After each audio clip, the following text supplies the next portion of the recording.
الحمدللہ رب العالمین والصلاة والسلام علی رسولہ الامین وبعد۔ معزز ناظرین، آج کے اس پروگرام میں قرآن کریم کے اعجاز کو سمجھنے کی کوشش کرتے ہیں۔ قرآن کریم کے اعجاز کا مطلب کیا ہے؟ اللہ کے نبی صلی اللہ تعالیٰ علیہ وسلم ارشاد فرماتے ہیں، ما من الانبیاء نبی الا اعطی ما مثلہ آمن علیہ البشر وانما کان الذی اوتیت وحیا اوحاہ اللہ الی۔ اللہ تبارک و تعالیٰ نے جتنے انبیاء بھیجے ان میں سے ہر ایک نبی کو کچھ نہ کچھ ایسا معجزہ اللہ تعالیٰ نے نوازا جس پہ لوگ ایمان لائے۔ مجھے بھی اللہ تبارک و تعالیٰ نے یہ معجزہ دیا کہ اس نے مجھے وحی دی، قرآن کریم میرے اوپر اللہ تبارک و تعالیٰ نے نازل کیا۔ مسلم شریف کی اس روایت میں اللہ کے نبی صلی اللہ تعالیٰ علیہ وسلم پورے قرآن کریم کو اپنے لیے معجزہ بتا رہے ہیں۔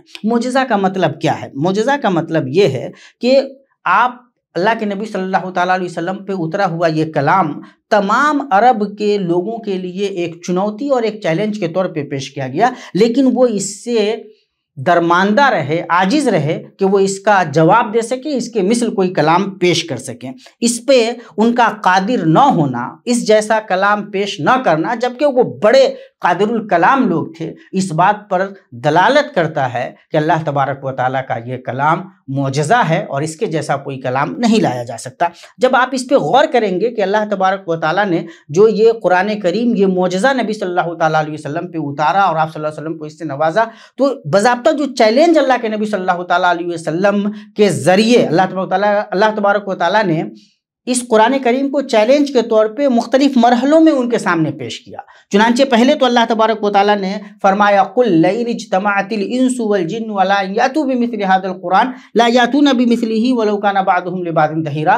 اگر یہ کفار و مشرکین یہ انس و جن اکٹھے ہو جائیں کہ قرآن کریم کے جیسا کوئی کلام لائیں، ایک دوسرے کی مدد کریں اور ایسا کوئی کلام لے آویں، تو یہ نہیں لا سکتے۔ تو پہلا مرحلہ تو یہ تھا کہ اللہ تبارک و تعالیٰ نے کہا کہ سب مل کر کے اس جیسا پورا کلام نہیں لا سکتے۔ دوسرے مرحلے میں اللہ تبارک و تعالیٰ نے یہ تک کہا، فَأْتُوا بِعَشَرِ سُوَرٍ مِثْلِهِ، یہ پورا کا پورا کلام اگر نہیں لا سکتے تو کم سے کم 10 صورتیں لے آویں اور جن کو چاہیں اللہ تبارک و تعالیٰ کے علاوہ ان کو بلا لیں، سب لوگوں کی مدد لے لیں اور پھر اس جیسی 10 صورتیں دکھلا دیں کہ ہاں وہ 10 صورتیں بنا سکتے ہیں، تو بھی مان جائیں کہ چلو اللہ تبارک و تعالیٰ کا یہ کلام معجزہ نہیں ہے۔ لیکن وہ یہ بھی نہیں کر سکے۔ تیسرے مرحلے میں اللہ تبارک و تعالیٰ نے یہ تک کہا کہ چلو ایک ہی صورت لا کر دکھا دو، وَإِن كُنتُمْ فی ریب مما نزلنا علی عبدنا فأتوا بسورۃ من مثلہ وادعوا شہداءکم من دون اللہ ان کنتم صادقین۔ اگر تم سچے ہو تو اللہ تبارک و تعالیٰ کے علاوہ اپنے تمام مددگاروں کو بلا لو اور پھر کوشش کر کے ایک اس جیسی صورت تم لا کر کے دکھلا دو، تو مان جائیں گے کہ یہ اللہ تبارک و تعالیٰ کا کلام معجزہ نہیں ہے۔ پوری دنیا 1450 برس سے لے کر کے 1450 سال سے لے کر کے آج تک وہ اس قابل نہیں ہے۔ اس کا کلیئر مطلب ہے کہ اللہ تبارک و تعالیٰ کا یہ کلام معجزہ ہے اور اس جیسا کلام کوئی بھی انسان لانے پہ قادر نہیں ہے۔ اعجاز قرآنی کی کئی اور بھی قسمیں ہیں جن پہ غور کرنے کی ضرورت ہے۔ اعجاز سے مراد یہ ہے کہ قرآن کریم کا معانی و احکام کو وضاحت اور ایسے بلیغ اسلوب کے ساتھ پہنچانا جو انسان کو قرآن کریم کے مثل لانے سے عاجز کر دے، یعنی جس جیسا کلام لانے میں انسان عاجز ہو جائے۔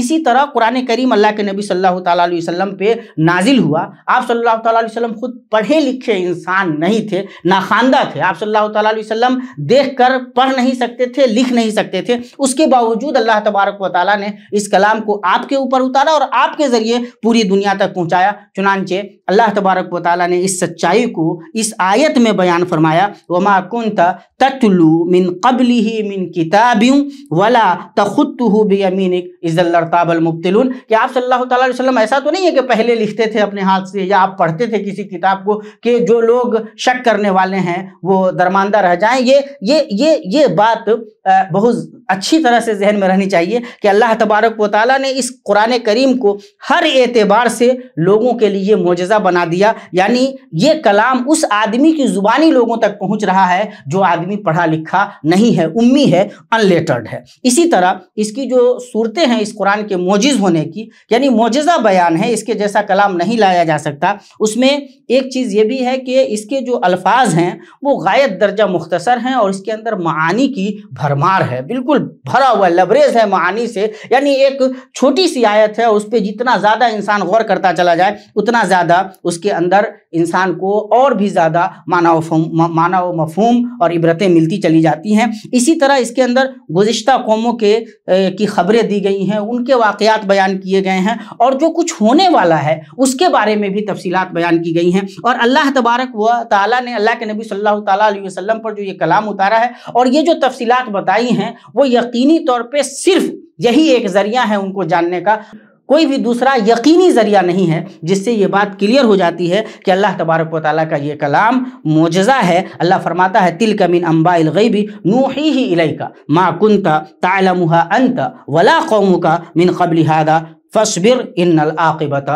لِلْمُتَّقِينَ. کہ نہ تو آپ جانتے تھے، نہ آپ سے پہلے نہ آپ جانتے تھے، نہ اس سے پہلے آپ کی قوم جانتی تھی. یہ اللہ تبارک و تعالیٰ نے اتارا ہے، اس لیے یاد رکھیے کہ جو انجام کار ہے وہ متقیوں کے لیے ہے. یہاں ایک تیسری جو سچائی ہے جو اس کلام کو معجز بناتی ہے اور جس سے سمجھ میں آتا ہے کہ اللہ تبارک و تعالیٰ کا یہ کلام معجزہ ہے، کہ اللہ تبارک و تعالیٰ نے بہت سارے کفار کے بارے میں بتلایا کہ یہ ہلاک ہونے والے ہیں. جیسے ابو لہب کے بارے میں بتلایا سیصلا نارن ذات لہب، اور وہ ہوا، وہ واقع ہوا. اللہ تبارک و تعالیٰ نے جو بیان کیا وہ ہوا. اسی طرح کئی ساری چیزوں کے بارے میں قرآن میں پیشین گوئی کی گئی اور وہ پیشین گوئی پوری ہوئی. جیسے اللہ تبارک و تعالیٰ نے یہ خبر دی کہ روم کو فارس پہ غلبہ حاصل ہوگا، اور وہ اللہ تبارک و تعالیٰ کا وہ کہنا باضابطہ نگاہوں کے سامنے ہوا. غلبت الروم فی ادنی الارض وہم من بعد غلبہم سیغلبون، اور وہ ساری چیزیں نگاہوں کے سامنے آئی. ان تمام اعتبارات سے جب غور کرتے ہیں تو پتہ چلتا ہے کہ اللہ تبارک و تعالیٰ کا یہ کلام معجزہ ہے اور کسی انسان کے بس میں نہیں کہ اللہ تبارک و تعالیٰ کے اس کلام کے جیسا کوئی کلام لا سکے. نہ تو اس جیسا کوئی کلام، نہ اس کی صورتوں میں سے 10 صورتوں جیسی کوئی 10 صورتیں، نہ اس کی صورتوں میں سے ایک صورت جیسی کوئی صورت. اور مختلف ادوار میں مختلف بڑے بڑے دگج لوگوں نے، صاحبان زبان و بیان نے، فصحا اور بلغا نے کوشش کی اور ناکام و نامراد اور درماندہ رہ گئے. یہ اس بات کی کھلی دلیل ہے کہ اللہ تبارک و تعالیٰ کا یہ کلام معجزہ ہے. اور اہل ایمان کے لیے جہاں اس کے اندر بشارت ہے، وہیں اہل کفر و ضلال کے لیے آج بھی یہ چنوتی اپنی جگہ پہ برقرار ہے. السلام علیکم ورحمۃ اللہ وبرکاتہ.